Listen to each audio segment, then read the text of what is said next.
numbers and counting them one by one. The number on each box tells how many balls we have to put inside. Are you ready? Yes. Can you see what is the number written here? What is it? 2. What is it? Can you be louder? 2. Okay. Can you put 2 balls in this box? 1, 2. Very nice. Okay. So now let's have this box. What is the number written in this box? 4. 4. Can you put 4 balls in this box? 1, 2, 3, 4. Right. Yes. Okay. Very good. So how many balls we have here? Wow. 4. Wow. This is a big box we have, right? Yeah. What is the number written here?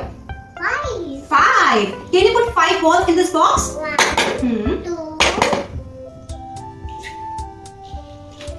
3, 4, 5. So how many balls we have in this box? 6. No, it's 5. Wow, that was a nice job. You did all by yourself. So do you know what we just did? This was one-to-one correspondence.